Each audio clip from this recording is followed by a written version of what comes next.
வாசக தோழமைகளுக்கு வணக்கம். வீரயுக நாயகன் வேள்பாரி. அத்தியாயம் 96. தட்டியங்காட்டு போர்க்களம் இன்று யாருக்கும் கணிக்க முடியாத ஒன்றாக இருந்தது. காலையில் போர் தொடங்கிய சிறிது நேரத்திலேயே காற்று வீசியது. மற்ற நிலத்தில் வீசும் காற்றை போன்றது அன்று. சீவிச் செல்லும் இந்த காற்றின் வேகம் இணையற்றது.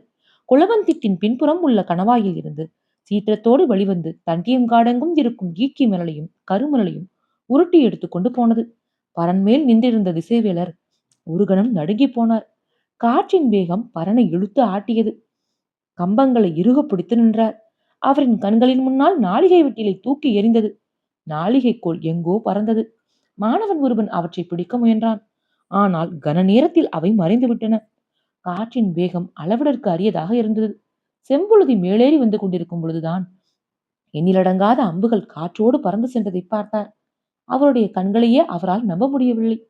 இங்கு நிகழ்வது எதிர்பாராத ஒன்றா அல்லது எதிர்பார்த்த ஒன்றா என்று அவருக்கு புரியவில்லை. பரன் கட்டிய கம்பங்கள் வில்லென வளைந்து மீண்டன. இந்த நிலத்தின் தன்மைக்கு ஏற்ப மரக்கட்டுமானம் இருந்ததால் அவர் தப்பித்தார். ஆனாலும் ஆழ்மனம் நடுங்கியபடியே இருந்தது. அதற்கு காரணம் அவரின் கண்முன்னால் நாளிகை வட்டிலை காற்று தூக்கி எறிந்ததுதான். நிலைமான் கோல் சொல்லியின் முன்னால் வைக்கப்பட்ட நாளிகை வட்டிலும் அதில் பரப்பப்பட்ட குறுமணலும் நாளிகை கோலும் போரின் உயிர்நாடி போன்றவை. ஆனால் காற்று அவருடைய கண்களின் முன்னால் அவற்றை தூக்கி எறிந்தது. திசைவேலர் நிலை குலைந்து நின்றார். பரம்பு வீரர்கள் எந்தவித திகைப்புக்கும் ஆட்படாமல் தாக்குதலை முன்னெடுத்துக் கொண்டிருந்தார். அவர்கள் காற்றை கையாண்ட விதம் யாரும் கேள்விப்பட்டிராத ஒன்றாக இருந்தது. காரமலையில் இருந்து ஓசை கேட்ட கணத்தில்தான் பெரும் காற்று வீசியது. அந்த கணத்தில் அம்புகள் அலையலையாய் மேலேறி பறக்கின்றன. திசைவேலருக்கு இந்த செயல்பாட்டுக்குள் இருந்த இணைப்பு பிடிபடவில்லை. காற்றை வருமுன் உணரும் ஆற்றல் கொண்டவர்களாக பரம்பு மக்கள் இருக்கின்றனரா? விண்மீன்களின் நகர்வை கொண்டு காலத்தை கணிக்கிறோம். ஆனால் இவர்களோ காற்றையே கணிக்கிறார்கள். இது எளிய செயலன்று. திசைவேலரின் எண்ணங்கள் நடுக்கத்தை அதிகப்படுத்தபடியே இருந்தன. தட்டியம் காட்டின் முழு ஆற்றலும் இன்று வெளிப்பட்டுக் கொண்டிருந்தது. அந்த நிலத்தில் நின்று போரிட்டுக் கொண்டிருக்கும் இரு தரப்புக்கும் யாராலும் கணிக்க முடியாத புது புது சவால்களை உருவாக்கியபடியே இருந்தது. நடுப்பகலுக்கு பிறகு வழக்கம் போல் வெக்கையின் தாக்கம் அதிகமாகியது. வெக்கையின் தாக்கம் அதிகமாகியதால் போர்க்களம் இதுவரை இல்லாத குழப்பத்துடனும் ஆவேசத்துடனும் இருந்தது. வீரர்கள் வழக்கத்தை விட பேரோசை எழுப்பிக் கொண்டிருந்தனர். உள்ளும் புறமும் நடுக்கத்தை உணர்ந்தபடி இருந்த திசைவேலர் மாணவன் ஒருவனை கீழே அனுப்பி இன்னொரு வட்டிலில் மணலையும் நாளிகை கோலையும் எடுத்து வரச் சொன்னார். மாணவன் கீழே இறங்கினான். வீரர்கள் ஒருவரையொருவர் வெட்டி சரித்துக் கொண்டிருந்தனர். குதிரைகளும் தேர்களும் குறுக்கிட்டு ஓடிக்கொண்டிருந்தன. நிலம் எங்கும் அம்புகளும் ஈட்டிகளும் காற்றை கிழித்தன. தேரில் ஏறி போர்க்களத்தின் ஊடே புகுந்து குடிலுக்கு சென்று திரும்ப முடியும் என அவனுக்கு தோன்றவில்லை. என்ன செய்வது என தெரியாமல் மிரட்சியோடு நின்றான். மயூர் கிழாரை விரட்டிச் சென்ற வேட்டூர் பழையன் எதிரியின் படையை சரிபாதிக்கு மேல் கடந்தார். இவ்வளவு தொலைவு உள்ளே வருவது சரியல்ல என தோன்றியது. ஆனால் முடியன் இவனை கொன்றளித்துவிடு என்று சொல்லியே அவனது தேரை ஒப்படைத்துள்ளான். போர்க்களத்தில் முடியனின் வாக்கை பரம்பு தளபதிகள் மீறுவதே இல்லை.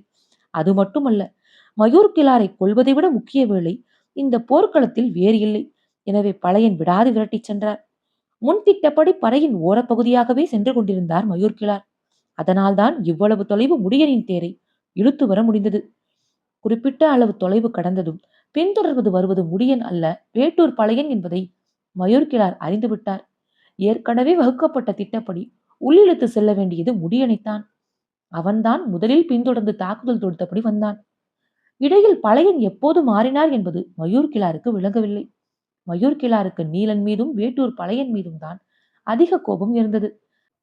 தன் மகன் இளமாறனின் மரணத்துக்கு வேட்டுவன் பாறையை சேர்ந்தவர்களே காரணம் என்று அவர் நம்பினார். எனவே பின்தொடர்வது முடியன் அல்ல, வேட்டூர் பழையன்தான் என்பது தெரிந்த பிறகும் அவர் எதையும் காட்டிக் கொள்ளாமல் அதே வேகத்தில் பாய்ந்து போய் கொண்டிருந்தார். பழையனின் மரணம் நிகழப்போவதை காணும் வெறி அவரது செயலில் இருந்தது. மற்ற இரு தளபதிகளான நகரி வீரனும் சூலக்கையனும் வளைத்து தாக்குவதற்கு ஏதுவான இடைவெளியில் தொடர்ந்து வந்து கொண்டே இருந்தனர். முடியன் இரவாதனோடு வந்து இணைந்தான். இது குதிரைப்படை வீரர்கள் யாரும் எதிர்பாராத ஒன்று. பரம்பு வீரர்களின் ஆவேச உணர்வு வெள்ளம் போல் சீறி பாயத் தொடங்கியது. எதிரிகளின் தற்காப்பு நிலைகளை நினைத்து பார்க்க முடியாத வேகத்தில் தகர்த்து முன்னேறியது பரம்பின் குதிரைப்படை. அந்த திசையில் நின்றிருந்த வேந்தர் படை தளபதி உருமன்குடி இவர்களால் அதிக தொலைவு முன்னேறி வந்துவிட முடியாது என்றுதான் நினைத்தான். ஆனால் பரம்பு படை எதிரி படையை கிழித்துக் கொண்டு இறங்கியது.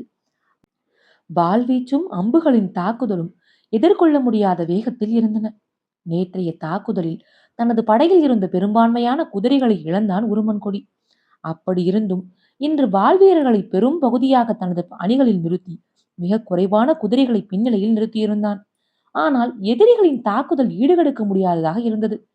பாய்ந்து முன்னேறும் எதிரிகளை தடுத்து நிறுத்த முடியாத சூழ்நிலை வந்துவிடுமோ என்று உருமன்கொடியின் மனதுக்குள் அச்சம் படரத் தொடங்கியது. அப்போது உதிரனின் தலைமையிலான பரம்பின் விற்படையானது வேந்தர் படையின் 2ஆம் நிலையின் மீது முழு வீச்சில் தாக்குதல் நடத்தி உள்நுழைந்து கொண்டிருந்தது.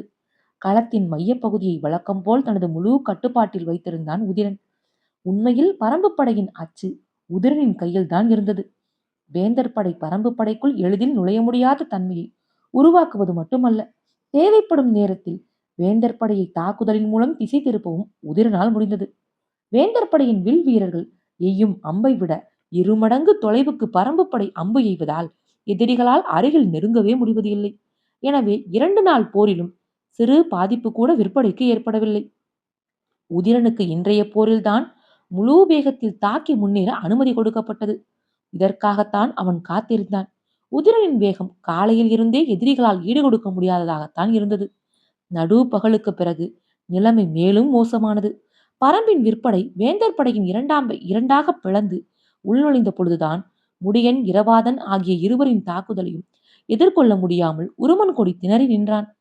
உடனடியாக 2ஆம் நிலை படையை உதவிக்கு அழைக்கலாம் என்று அவன் நினைத்த பொழுது அங்கு நிலைமை மோசமடைந்து கொண்டிருந்தது. உதிரனின் தாக்குதல் 2ஆம் நிலை படையின் வீரர்களை கணக்கின்றி வீழ்த்தி கொண்டிருந்தது. தலைமை தளபதி கருங்கைவாணன் பரம்பு படையின் இறுதி பகுதியில் நின்றிருந்த தேக்கனை வந்து அடைந்தான்.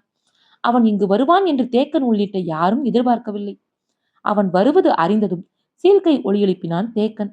அவன் எழுப்பிய ஓசை எதற்கானது என்று கருங்கைவாணனுக்கு தெரியவில்லை. அவன் குதிரையில் இருந்து கீழே இறங்கினான்.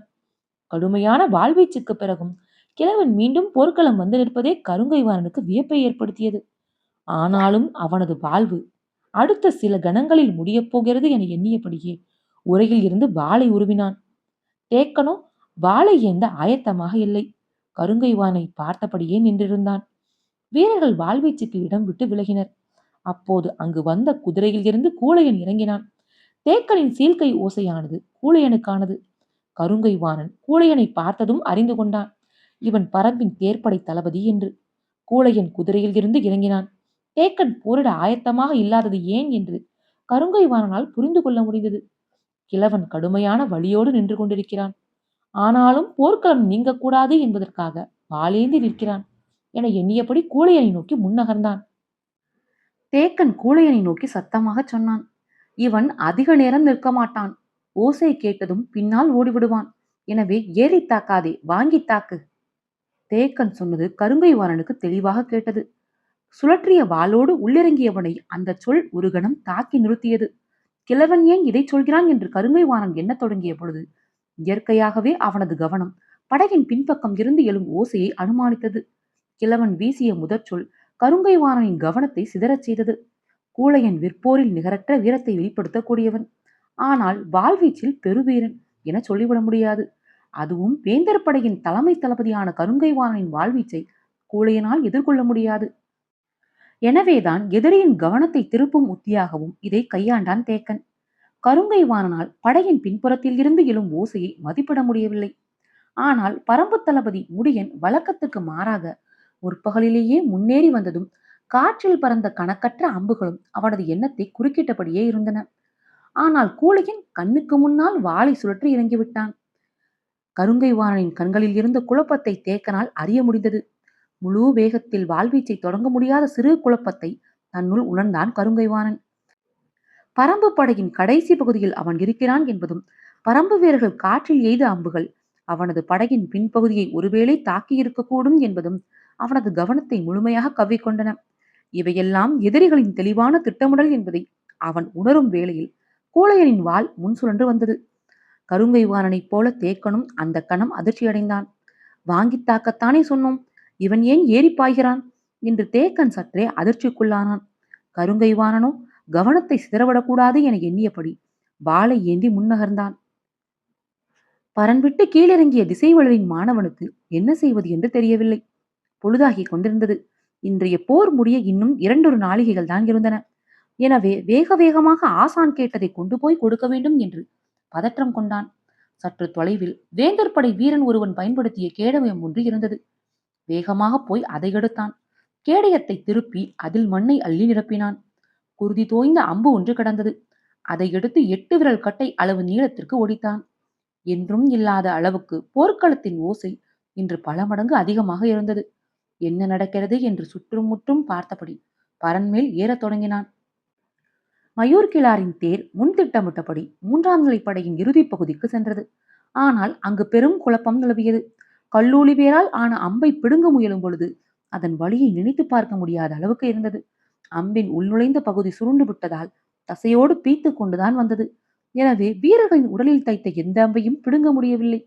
வைக்கோல் அளவு கொண்ட சிறு அம்புகள் தானே என்று இது என்ன செய்துவிடும் என்றுதான் அனைவரும் நினைத்தனர். ஆனால் பிடுங்க முடியாமல் ஒவ்வொரு வீரனும் துடிக்கத் தொடங்கிய பிறகுதான் நிலைமையின் விபரீதம் புரியத் தொடங்கியது. 3ஆம் நிலைப்படையில் பெரும் குழப்பம் நிலவியதால் மயூர்கிழார் படையின் நடுப்பகுதிக்கு கொண்டு செல்லவில்லை.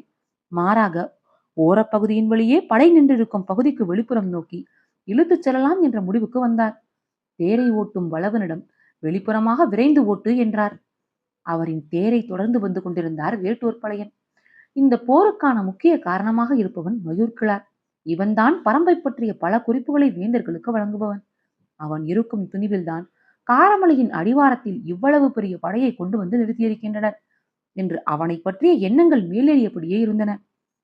எதிரிப்படையின் கடைசி பகுதிக்கு வந்துவிட்டோம். இவ்வளவு தொலைவு ஏறி வருதல் நல்லது அல்ல. ஆனால் இத்தனை நாள் களத்துக்கு வராத இந்த துரோகி இன்று போர்க்களத்துக்குள் வந்துள்ளான். இவனை இன்றோடு கொன்றளிக்காமல் விட்டால் பரம்புக்கு கடும் பாதிப்பு தொடர்ந்து உருவாக்குவான். எனவே இன்றைய போரில் தனக்கு என்ன நேர்ந்தாலும் மயூர்கிழாரை கொன்றளிக்காமல் விடக்கூடாது என்ற உறுதியோடு அவனை விரட்டிச் சென்றார் வேட்டூர் பழையன். முடியனும் இரவாதனும் வேந்தர் படையின் 2ஆம் நிலையை கடந்து 3ஆம் நிலையை அடைந்தனர். உருமன் கொடியின் தடுப்பரன்கள் சிதறி பறந்தன. எதிர்கொள்ளவே முடியாத தாக்குதலால் நிலை குலைந்து கொண்டிருந்தான் உருமன் கொடி. முடியனும் இரவாதனும் ஒரே களத்தில் ஒன்றாய் நின்று இதுவரை போரிட்டது இல்லை. தன் மகன் எப்படி போர் புரிவான் என்பதை மற்றவர்கள் சொல்லித்தான் முடியன் கேட்டுள்ளான். தட்டியம் காட்டில்தான் அவனது தாக்குதலை முடியனால் பார்க்க முடிந்தது. இன்று இருவருமே ஒரே படைப்பிரிவில் முன்னேறி பாய்கின்றனர். உள்ளுக்குள் பெருமிதம் இருந்தாலும் கண்களில் அதை காட்டிவிடக் கூடாது என்ற எச்சரிக்கையோடு தாக்குதலை முன்னெடுத்தான் முடியன். தந்தையோடு இணைந்து களத்தில் நின்றும் போராடும் இந்நாளில் வழக்கத்தை விட வீரியமாக இருந்தது இரவாதனின் தாக்குதல். சூலூர் வீரர்கள் முன்புற அணியில் தாக்கி முன்னேற பரம்பின் குதிரைப்படை வேந்தர் படையின் 3ஆம் நிலைக்குள் வகுடு பிளந்து போய் கொண்டிருந்தது. குளவன் திட்டில் இருந்து போர்க்களத்தை இமைக்காமல் பார்த்து கொண்டிருந்தான் பாரி. பரம்பின் குதிரைப்படை இதே வேகத்தில் முன்னேறினால் இன்னும் சிறிது நேரத்தில் மூஞ்சலை நெருங்கிவிட முடியும் என கணித்தான். குகைக்குள் இருந்து மீண்டும் ஓசை எழுப்பினான் இகுலிக்கிழவன். சற்று நேரத்திற்கு பிறகுதான் அவனது ஓசையை கவனித்தான் பாரி. இகுலிக்கிழவன் கூறினான், சுடர் இடதுபுறம் அசையப் போகிறது. இப்போது வரப்போவது காட்சி. அது தட்டியம் காட்டை இடதுபுறமாக உருட்டிச் செல்லும் என்று சொல்லி கையை உயர்த்தினான். ஆனால் பாரியோ கோபால் குடியினை நோக்கி கையசைக்கவில்லை. சற்றே அதிர்ச்சிக்கு உள்ளானான் இகுலிக்கிழவன். ஏன் இந்த நல்ல வாய்ப்பை பயன்படுத்த மறுக்கிறாய் என்று இகுலிக்கிழவன் கேட்டதற்கு பாரி சொன்னான், பரம்பின் குதிரைப்படை வீரர்கள் எதிரிகளின் 3ஆம் நிலைக்குள் நுழைந்து விட்டனர்.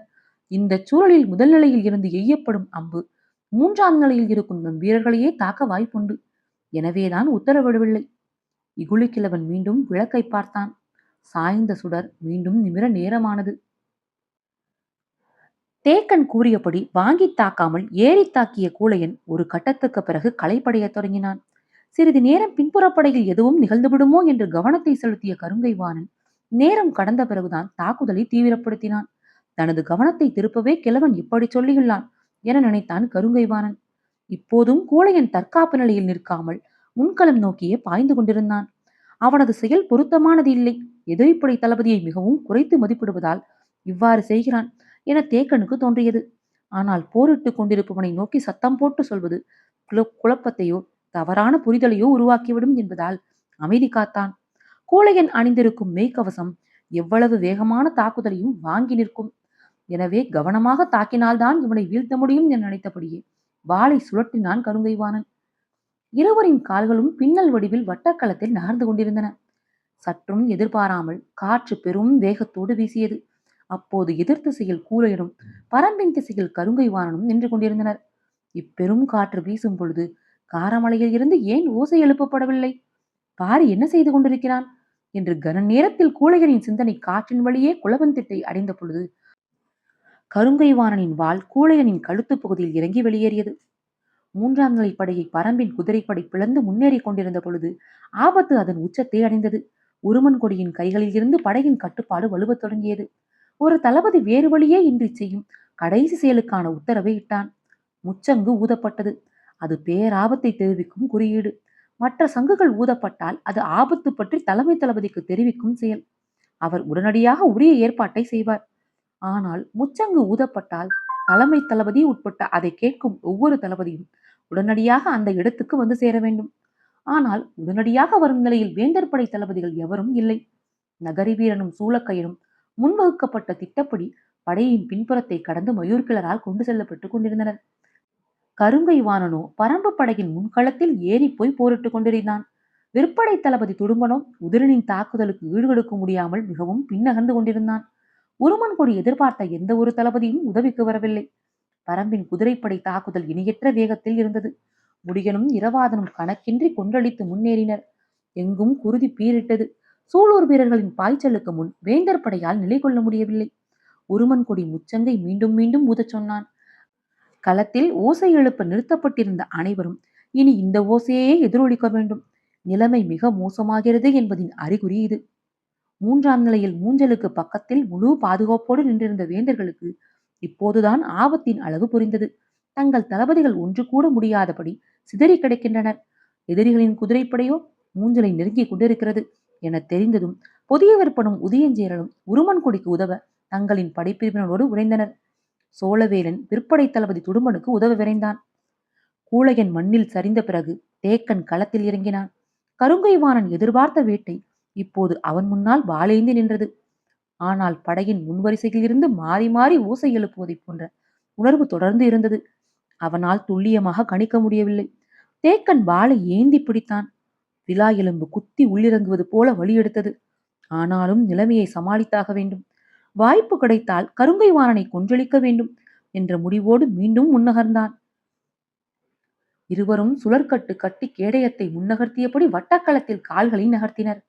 நேற்றைய போரில் கிழவன் வீசிய வாளை சூளக்கையன் தடுத்திருக்காவிட்டால் நிலைமை என்னவாக இருக்கும் என்று நினைத்த கணத்தில் அவனுக்கு வெறி உச்சத்தில் ஏறியது.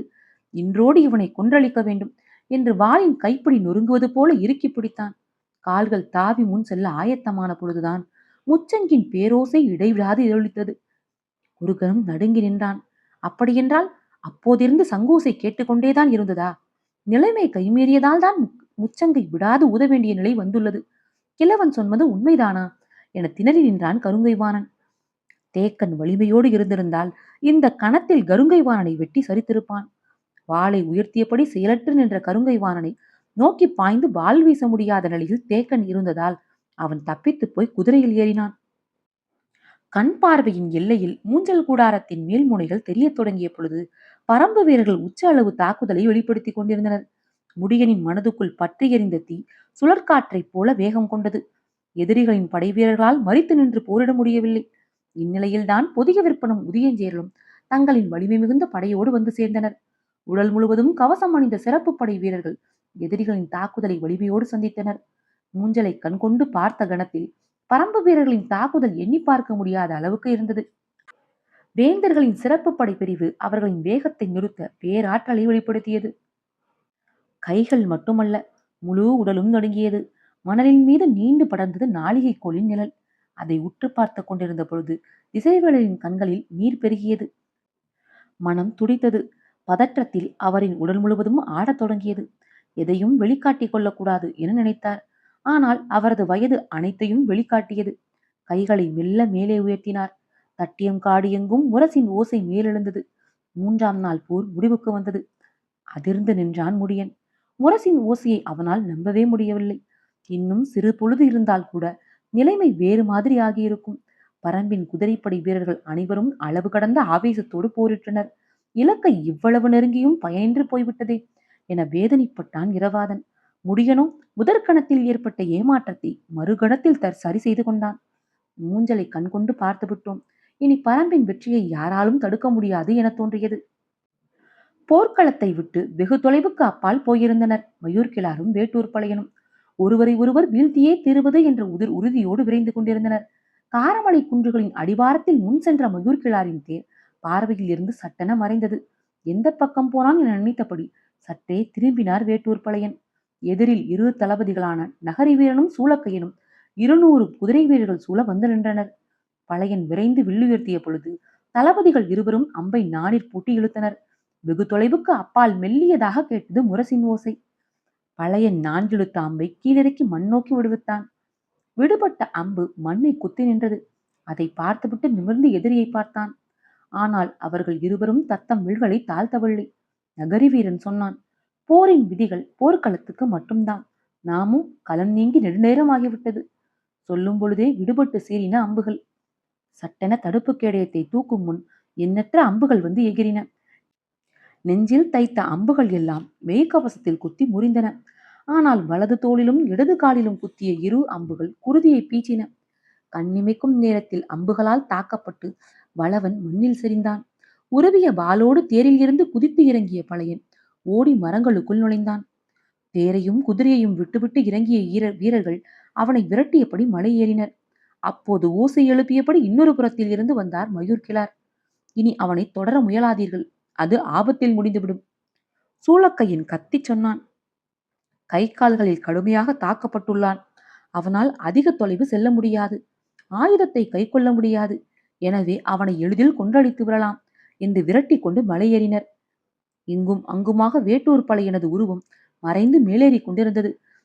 வீரர்கள் சுற்றி வளைத்து குன்றின் மேல் ஏறினர். பொழுது மறைந்து கொண்டிருந்தது. அதிக தொலைவு செல்ல முடியாது, விரட்டி பிடியுங்கள் என்று கத்திக்கொண்டே முன்னேறினர் தளபதிகள் இருவரும். சிறு குன்றின் உச்சிக்கு சென்று மறுபுறம் இறங்கத் தொடங்கினர். வானத்தில் கருமை ஏறியது. தொலைவில் இருந்து வீரன் ஒருவன் சொன்னான், அதோ அங்கே போகிறான் என சத்தமிட்டான். எல்லோரும் அந்த இடம் நோக்கி ஓடினர். வேட்டூர் பழையன் தனித்து இருந்த மரம் ஒன்றை நோக்கி தடுமாறி நடந்தார். தளபதிகளும் வீரர்களும் அவரை நோக்கி ஓடினர். மரத்தின் அடிவாரத்துக்கு வந்த பழையன் மரத்தோடு சாய்ந்து நின்றார். ஓடி வந்த தளபதிகள் உருவிய வாளோடு அவன் அருகே வந்தனர். வீரர்கள் அனைவரும் மரத்தை சூழ்ந்து நெருங்கினர். நகரி வீரன் ஏந்திய வாளோடு பழையனை நெருங்கியபடி சொன்னான், பரம்பு தளபதி கோழை போல் ஓடி ஒளிந்தான் என்று உன்னை பற்றி மக்கள் கூறுவர். அதிக அளவு குருதி கொட்டிவிட்டதால் மிகவும் களைத்து போன வேட்டூர் பழையன் சொன்னான், இல்லை, 2 தளபதிகளையும் 100கணக்கான வீரர்களையும் கொன்றுவிட்டே செத்தான் பழையன் என்றுதான் மக்கள் பேசுவர். வாய்விட்டு சிரித்தான் நகரி வீரன். நீ எங்கள் அனைவரையும் கொல்லப் போகிறாயா என்று சொன்ன பொழுது அருகில் இருந்தவன் ஏதோ மாற்றத்தை உணரத் தொடங்கினான்.